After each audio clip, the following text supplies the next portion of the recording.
Okay, so I think we can go ahead with the technical Yeah, side. sure. Okay, great. So first we'll go Java, then we'll go Spring Boot, then of course some bit of REST API design patterns and all. Okay, Yeah, then yeah, of course JPA as you said. So we'll go ahead accordingly. Okay, so yeah. can you tell me? We have in our collection we have the hash map, right? Okay, and there is also concurrent hash map, right?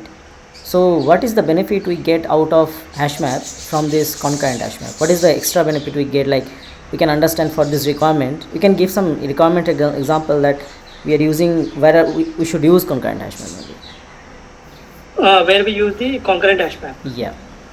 So basically, concurrent hash map is like our hash map is that it will provide the thread safety first of all. So in a multi-threaded environment, for example, where multiple thread might try to modify the map concurrently, then concurrent hash map ensures that operations and performed automatically without need of any external synchronization. So that this can help prevent the data corruption or data inconsistency and improve performance and the concurrent scenarios compared to using the regular hash map in the with the external synchronization. That is the main benefit Okay, with the so we concurrent. can use synchronized hash map also, right? In this case we can lock it and we can use it. But in that scenario where we use the some synchronization map, that it's like locking the entire object, whereas in the concurrent hash map, it is internally use the only segment to like locking the system. That's why it is the gives the more performance compared to the synchronized map. Okay, is it multiple reads and multiple writes, or multiple reads only single write, or how is it maybe in those concurrent Mul- segments? Sorry, I Yeah, so can you? suppose you're saying segments, right? Segment wise it identifies the blocks from the concurrent hash map, right? So Yes, that means and multiple threads will read and write, right, on those yes. segments. Now whether all are multiple all the multiple threads do read and write concurrently, or only read concurrently and write they do once, something like that, right? So what is the how does it do, how does this read and write operations happens mainly by multiple threads? I think it's like read and write operations where we can do the multiple operations, right, by using the multiple threads. Concurrently we can do multiple operations, Yes. right? Yeah, yeah, that's true. So we do multiple, I mean by multiple threads we do read and write, so that is Yes. there. Yeah. Okay. So again on the collections, right? So hashmap has the hashing algorithm concepts, right? So can you tell why it tells that we need to override both hash code and equals method? We cannot do only one. We should do both override. I mean, in which case we do it, and why do we need Certainly, both? Yeah. yeah, it's like when we're using the hash map, or like both the hash code and equal method needs to be overridden for the proper functionality. Where the first thing is when we put any elements into the hash map, it will generate the particular hash code for particular key. Okay, each key where this will store it in the hash map buckets. Okay, so for this generating the hash code, if for example if I have any objects like employee or any person objects. So in that person object, if I'm trying to put a key as a key in the map, then at that time we should override the hash code and equal method basically because the hash code method returns an like integer value that is the hash code for the particular object. The hash code used by I can say determine the bucket in which an object should be stored in the particular bucket. So overriding hash code ensures that like object that like I can say consider equals have the same hash code, improving the efficiency of the hash code operation. Whereas next thing is like I can say equal method is defines like criteria of the object equality when hash map encounters any collision in difference of in between the different objects. That's why we need to override the hash code and the equal methods in the like avoiding the hash code collision in the buckets. Okay, got it. So you know the generics concept, right, in Java? Yeah. Okay, I mean, why do we need generics? What is the benefit from that we get it?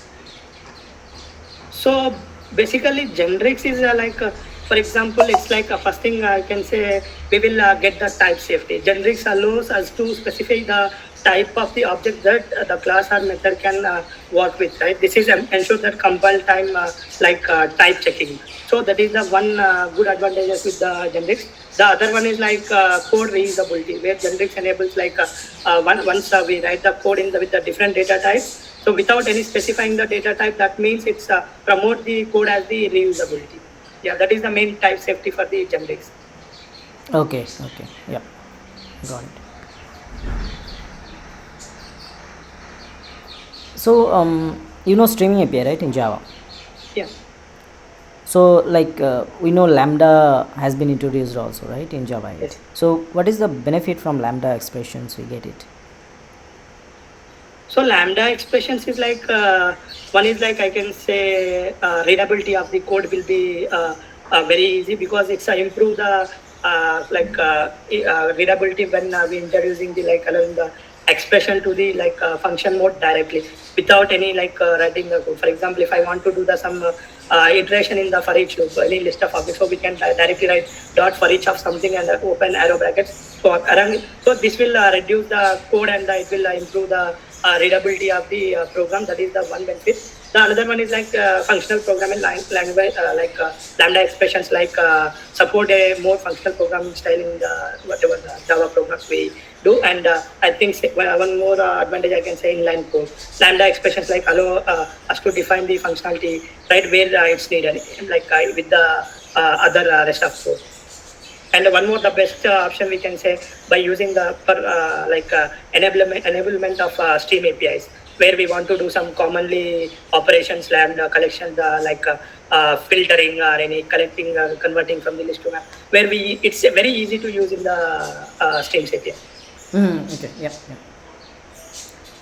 So cool. So there is a link in that email. Can you open that? There will be a link for coding. Coding email. Yeah, in the email there will be a whiteboard. Test coding, right? Yeah, correct. So can you write a code there, a very simple code on the streaming API? Okay. So write that. Suppose I'll give you an example. Suppose a customer list is there. Okay. So from that customer list, you need to bring for those customers whose salary is greater than 10K. Very simple, right? You got it, right? So there is a customer object, you take it, something is there. Okay, of course salary will be there. So based on the customer object, you have to filter who has more than 10K salary. Yes. Yeah, can you type there in that? Yeah. So can I write the pseudocode, right? Will that be okay? I mean streaming API code, like simple, right? Yeah, streaming API code, that's what I mean. Yeah. So just I'm I have already customer list, right? Customer list, what I can say stream dot filter of customer dot get salary greater than 10K, right? You said. Yeah.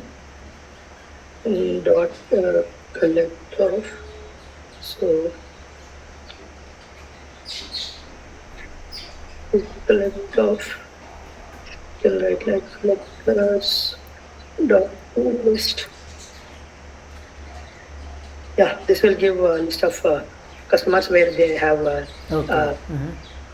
customers list. So get salary is a what? Variable or method? Sorry, get salary is variable or method? It is. Oh, sorry, this is the method, not variable. If it is the double quotes, yeah, this is the get salary. Okay, got it. So you are just creating another list out of this, right? Yeah. Okay, got it. So yeah. So mainly you are doing list or stream, then you are doing filter, you are taking each customer object, you are checking whether salary is greater than 10K. Yeah. You are collecting into your list. Okay. Now suppose on top of this, okay, suppose customer has the salary, but ID, salary, name, anything is there, but the customer does not have a particular object or attribute that is like type of salary, a type of customer, you can say, who has salary more than 10K, or suppose 1 lakh in this case. Okay, So more than 1 lakh, they are managers. Okay, and below 10k, they are not managers. Just like manager is a flag, suppose, or something. Is manager is there is a flag in the customer object. It will be true and false based on the salary. How can we make it in streaming API? Yeah, it's simple. We can use the based on that field by using the dot in the collect. So we can write simply by using the collectors dot group by of particular this customer API double colon with the get object. Get is available.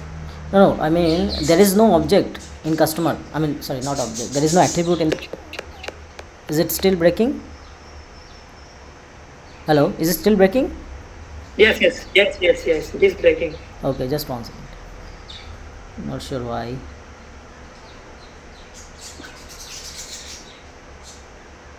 Yeah, is it now okay? Yeah, it is okay. Better it is. Okay. So what I was telling, suppose there is a customer class you have, right? Customer class has ID and salary. These two, suppose only, and it has one more. ID and salary has the value. Okay, but there is another attribute in that customer class which is called is manager, a boolean flag, but it is all are false, suppose. Okay, by default. Now, yeah, you have to calculate whose salary is greater than 10k or 100k. You update that flag as true. Okay, update flag as true. Yes. There we can write the condition here. So here open bracket. So it's close bracket. So if customer dot get the salary is greater than something 1 lakh. So here I can write does this customer. So I have to update the flag, right? Yes. Let's set is manager. So here we can write the true. Yeah, this will give the wherever the 1 lakh salary is greater than salary is 1 lakh, then they will come as the manager. Else it will come as the normal things.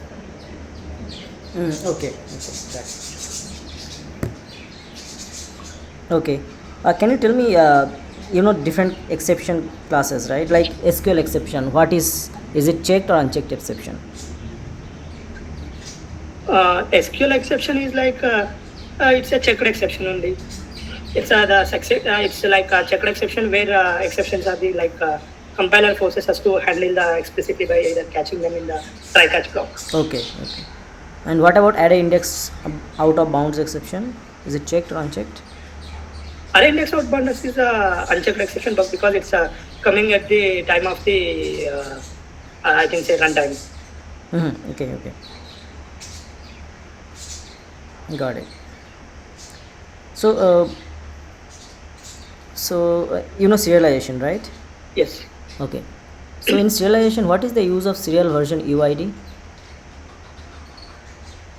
Serial version UID is for like it's I can say identifier or it's a unique value for the each serializable class. It's like special like static variable that used to ensure that the version of the class used during the serialization is like compatibility with the version used during the serialization. Okay. So if we don't give serial version ID, what is the issue, or there is no issue? It's like mostly in normal systems it will not issue, but if we use like any distributed system, that's it might be like any compatibility during the serialization and serialization process. So that means that if version gets conflicted, so that will throw an issue, right, in later point of stage. Yeah, that might be like a data inconsistency problem or any unrelated exception will come while during the serialization and the deserialization. Okay, got it. Okay, so I believe you know the Spring Boot, right? Yeah. Okay. So can you tell what is the life cycle of Spring Bean? Spring Bean life cycle, you want? Yeah. It's like first instantiation of the Spring Bean is the first. The Spring container instances the bean by the calling by its constructor. First is the life cycle of the first step. The second one is populating the properties, where the container sets the properties and the dependencies of the bean. This like mostly this involves injecting the values into the beans attributes. That is the one thing. After that, it will processing the any aware interfaces is implement. Then it will first take the aware interfaces. That is the one thing. After like bean post processing, if any post construction or any post destroy is there, then it will implement the post construct. Okay, okay. So how Spring understands that these are the different objects I need to inject. Yeah. So during bean processing, so how does it understand? I mean, what is the thing we need to write? It's by using the dependency injection wherever we using, right? It's like in my class where in bean where we specify like either getter injection or constructor injection, right? So based on the injection, it will inject the objects. Okay. So at that configuration, right? What is the use of that annotation? At the configuration. Yeah. At the configuration is, for example, if I want to like use any class at the like higher level, then I can specify that class as the at the configuration, so that while doing the while it's starting the application, then it will define that configuration as a special kind of class, so that it is provide the bean definition to the it's a Spring IOC. Okay, like to read the environment variables and all, right? You're saying? Yeah. It's like any, for example, any model mapper classes or any particular classes if we want to do, then we can use it along with configuration. Okay, okay. So suppose I have a JSON file, or suppose just JSON. I'm creating a JSON object out of an entity. Now entity has different column names, right? But I suppose I don't want to be generated with the same column name in my JSON. I want to change the key names in the JSON. So what is the thing I need to update for that? Key JSON names. Like suppose, just for example, there is a customer object. Okay. So Okay. in my table or entity, it is there name only. Name Okay. is there. Okay. Okay. Or customer underscore name. Suppose customer underscore name is there in my entity. Now if I generate out of it as a JSON, in JSON also key will be customer name. Same, Right? same whatever the properties we Correct, define. correct. Now I want to Yes. change it only with the name, suppose, Okay. in my JSON. Yeah, in that case, I think we can use the JSON property of name. So we can specify whatever the name. That is the one thing, or else we can use the at the class level also by using the JSON naming, like a property naming strategy. So Okay. that it will use the case strategies. Yeah, yeah, yeah. So do you know what is the use of JSON mapper also? JSON mapper means you are asking about the like model mapper, or it's specific to JSON mapper. I mean, yeah, either way you can say, both of Yeah, them. model mapper I regularly use like changing the, for example, if I have a plenty of the field in my entity, but I'm some of the only field while registering the student, I want to only take the sum of the information. So at that time, I want to only set the particular field. So in that case, we are using a model mapper that map of target and the destination of the entities, so that it will map those fields only. Okay, okay. So did you work on Spring security? Yes, I Okay. work with I implemented the JWT token for the project. Okay, great. So what is the dependency we add for that? For that, we need to add the dependency like Spring Boot security dependency. And once we added that, we have to create the configuration file with the web MSC security configurer class. And we can use the HTTP request dot pattern any match if we want to any exclude the particular API. So we can use it permit all. Otherwise, we use the authentication method to the JWT token. Okay, okay, got it.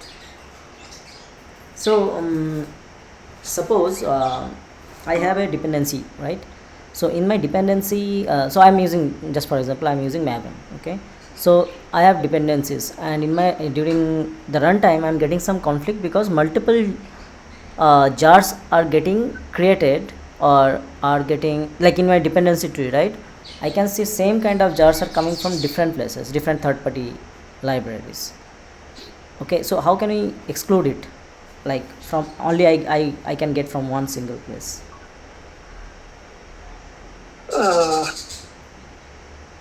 So in the we want to exclude those specific Yeah, the specific by dependency. using the exclusion tag we can do that. Okay, we have the exclusions tag, right? Yes, we have exclusions in the pom.xml, so we have to exclusion those conflict group. Correct. Okay, so what is patch HTTP method? Yes. Okay, yeah, I what is have that? I have worked for the patch also. So which is basically, for example, if I want to partially update any specific one or two fields, then we use the changing the some of the information of the student. We use the patch method. Okay, so but we can do by put also, right?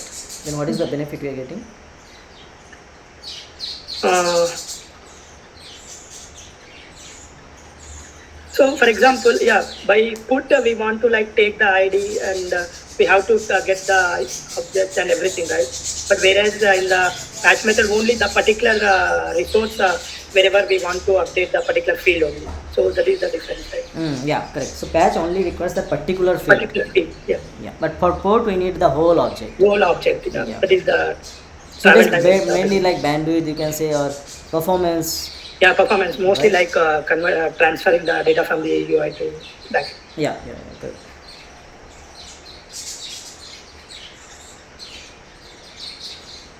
Okay, so you know any REST architecture name?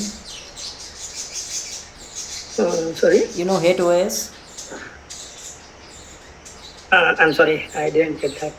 Hate OS, like HATOS. H2OS. Yeah.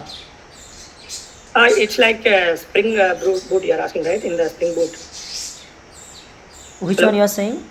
Hate? In Spring Boot, right? Well, no, yeah. No, it is in like a REST architecture, right? Hypermedia is the engine of application state, we call it. Okay. HATEOAS. I don't have any idea. Okay, no problem. I mean, it is mainly it follows the REST protocols, REST architecture mainly. Yeah, so it is mainly like enabling clients to navigate for dynamically and all. So yeah, it is a like a API kind of structures are there to be followed. That's fine. So you were saying, right, you have done the JWT and all, right? So with that JWT, how did you handle the authentication and authorization? By using the JWT token, like by when user logins in the system, so first the server verifies the credential, username and the password. So if it is the username and password is correctly, then token is generation and it will return back to the UI person along with the some refresh token, because that is useful for this token expiration. Okay. So and next time when the request is coming to the server, so it will check whether the token is sending is valid or is it expired. Check the expiration of the particular token. If it is expiration, then we can do the other process like use refresh token and we again generate some token to UI person for the maintaining more time. Otherwise, it will send back to the UI person that it is a expiry token. So just like I can say, return back to the sign-in page so that they will do the sign-in again. And for authorization, it's like we will check the like whether the a particular user role is having the access control to particular API or not. So based on those role, we can do the processing. Otherwise, we will send back to, so you don't have the permission to this resource or any operation. Okay, got it. You worked on gRPC or GraphQL? Any idea? No, I didn't get a chance to work on those things. But yeah, I have some idea of the graphical like. Okay, got it. Yeah. That's fine. So you worked on design patterns and all, right?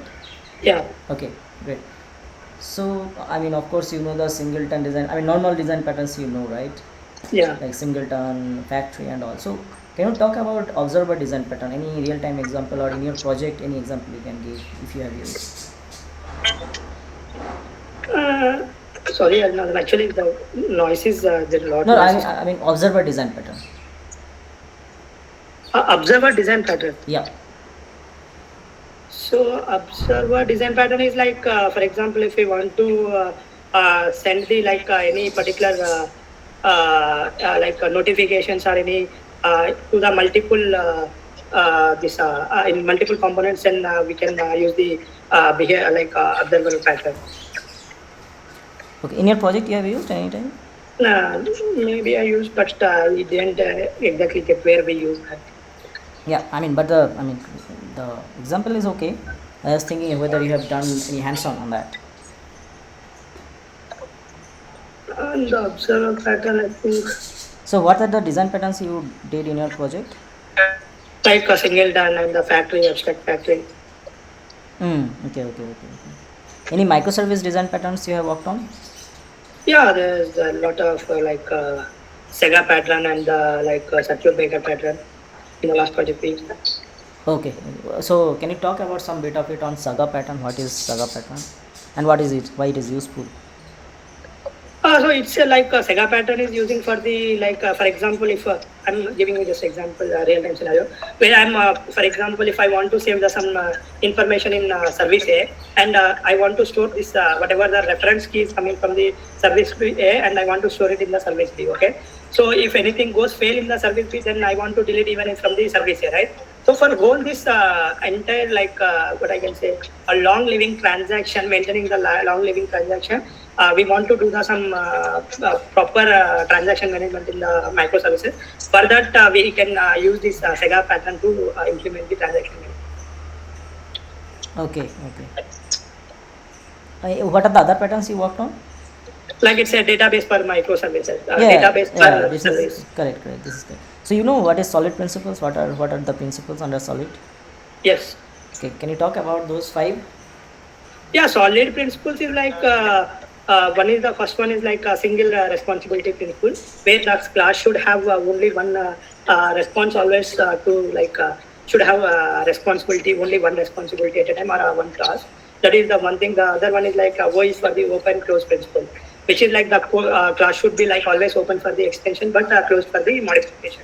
This principle mostly like encouraging the use of the abstractions and the inheritance to like allow the adding new functionality instead of altering or changing the existing. That is the one thing. The which is the substitution principle, which is must like using for the like base types without any altering the correctness of the any other program or code. I can say that is one thing. The other one is like interface segregation principle. It's like clients should not like forced to depend on any interfaces like they do not use. So it's mostly like creating the small and specific interfaces. So preventing the like any like clients or any persons so somebody being burdened with the methods they don't need. The other one is like dependency injection inversion principle, which is the DIP. So it's like modules like should not be like low level module, but it should be like an abstraction module. Okay, yeah. So you remember, right? Earlier days we had monolith architecture, right? Mainly. Yes. Now we are totally on the microservices era. So, but still in microservices there are some common challenges, right? First we faced a lot of challenges, then we came across multiple recovery states, multiple address points of view. So, can you talk about some challenges and how can we address those challenges? Uh,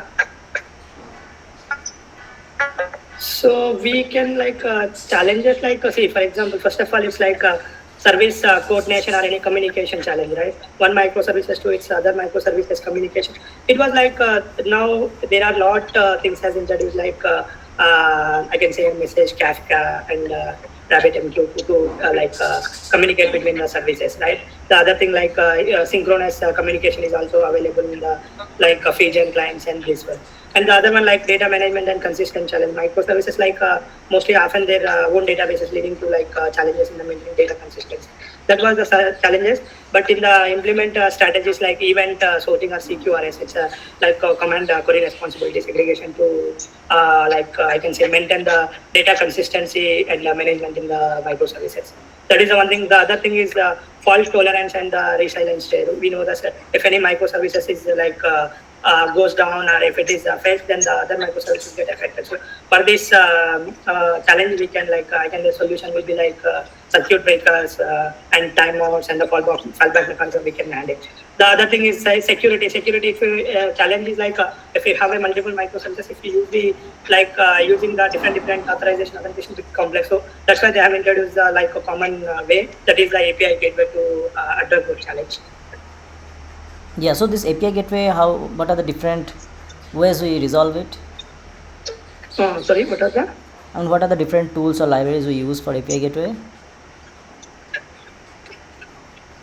For gateway, I think for gateway we use tools. Means it's like when we specify the address. No, you know, like AWS has AWS API gateway, right? Yeah, AWS. So like that, different providers have different libraries or tools. So you know any names other than that? Yeah, it's like NGINX, that's Plain Cloud Gateway. So those are like Webflex. Yeah, correct. Those only, yeah. Like Zool, Netflix has, yeah. Then we have Kong. Yeah.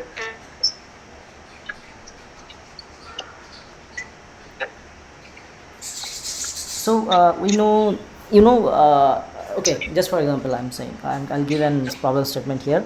So in the microservices, so we have different services, right? And where each can talk. I mean, services can talk each other, right? Now, while it is a distributed systems, right?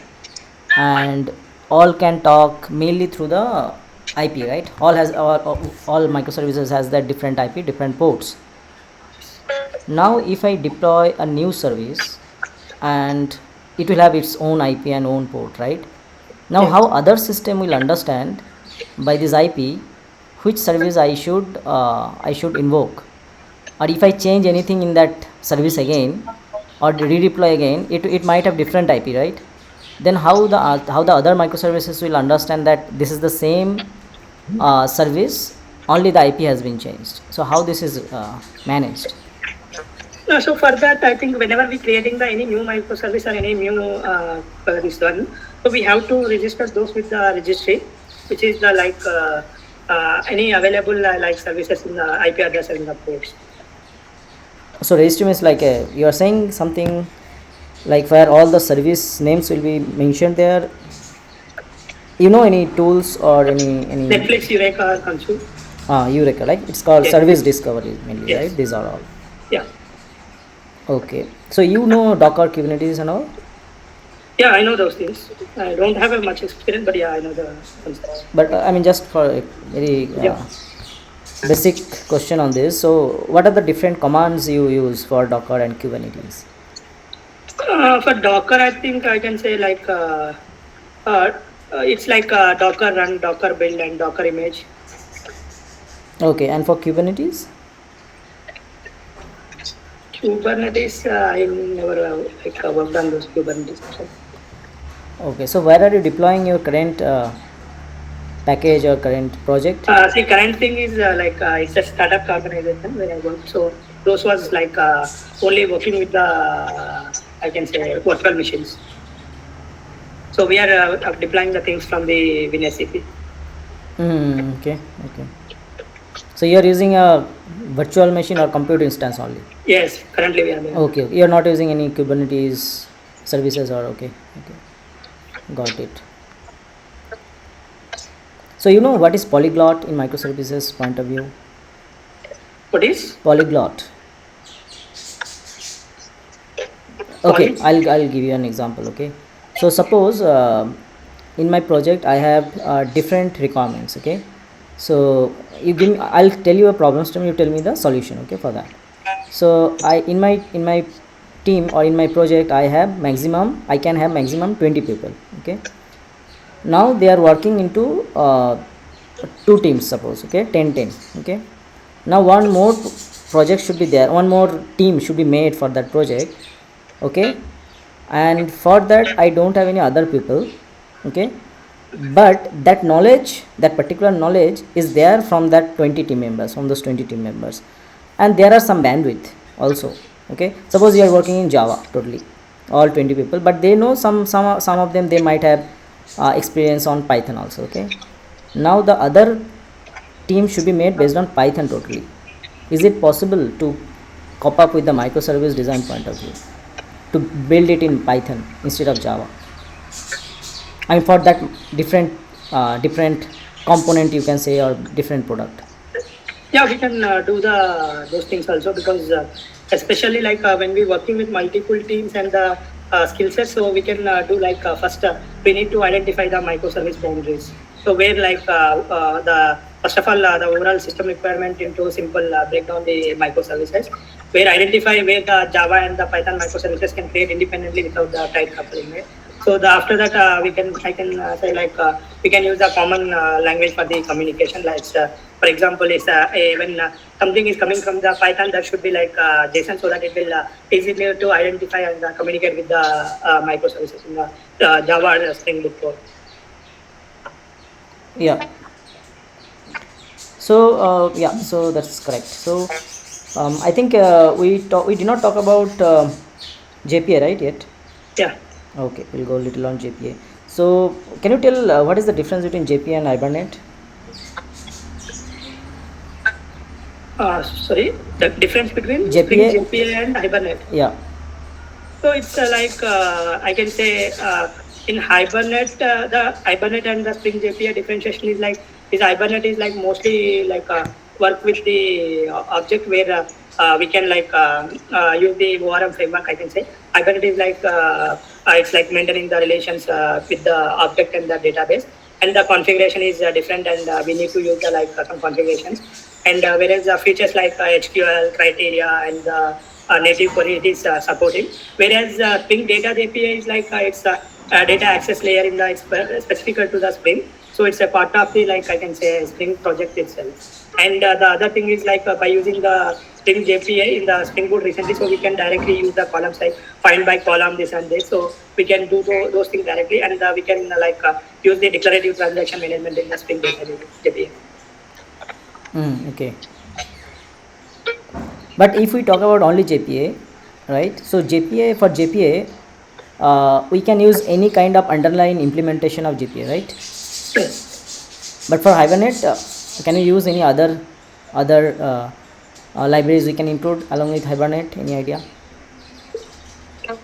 So suppose Hibernate and Eclipse Link, right? Eclipse Link is also pretty much similar to Hibernate, okay? It's a different provider altogether.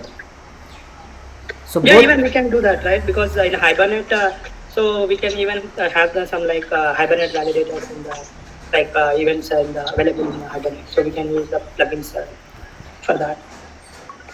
Yeah, but I mean, what I mean, like in the same project, I mean, both are not useful altogether, right? Like Hibernate, Eclipse Link, OpenJPA, same thing, right? You can use only one, right? Mm-hmm. But JPA can have multiple, right? Like JPA underline can use Hibernate also, Eclipse Link also, OpenJPA also, depending on the requirement of different projects. Yeah. So you're agreed, right, on this?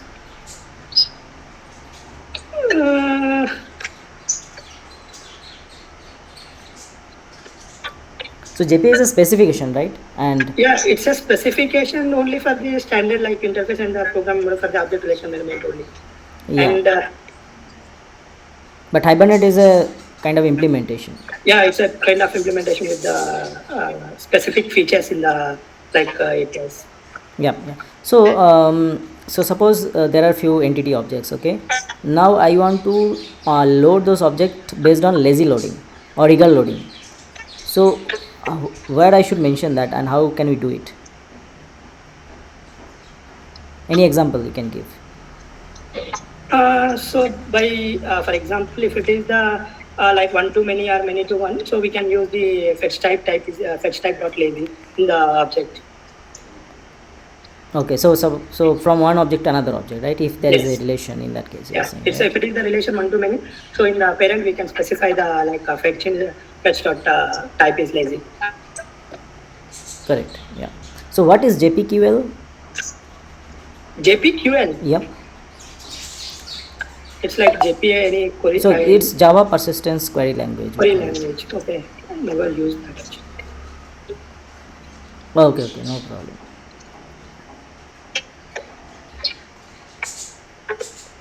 So okay, so second level caching, how can you implement it? Yes. So Okay. in the Hibernate, for example, if we want to implement the second level caching, first of all, we have to use the third party like eCache XML. So where we have to specify the configuration in the entity level caching. So after that, we have to specify the second level cache enable. We have to enable the second level cache in the Hibernate configuration file. Okay, got it.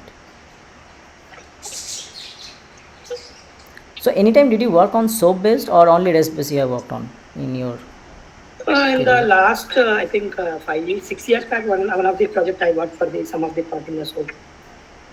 Okay. So what do you think? Like few examples you can give, like why, I mean, what is the difference between SOAP and REST, and which one you prefer from your point of view? It's like a SOAP was using for the contract between the client and the, I can say, server, which is mostly it's related on the only strict the XML based message format and communication to transfer the data.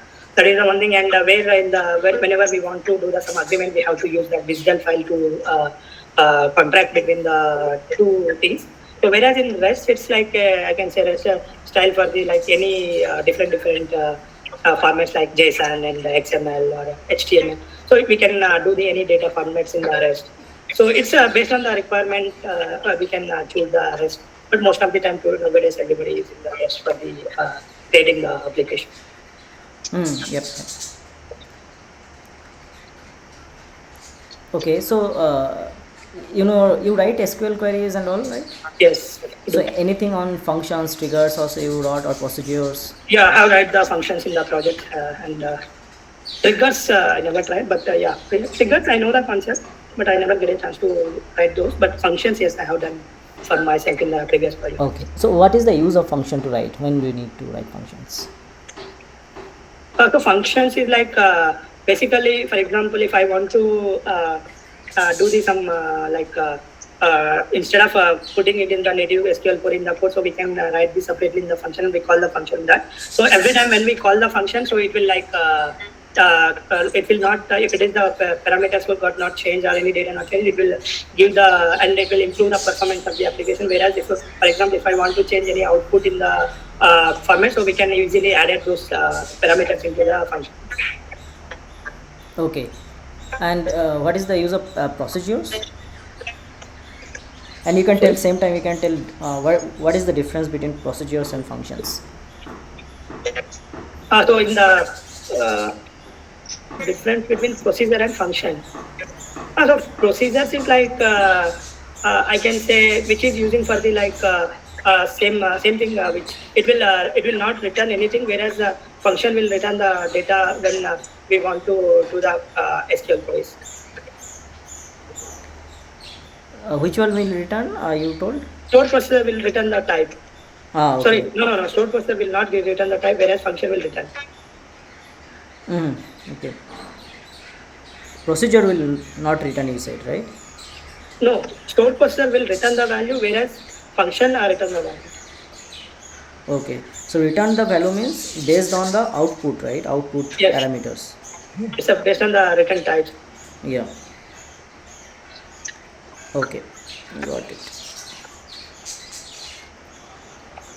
Okay, I think I'm good.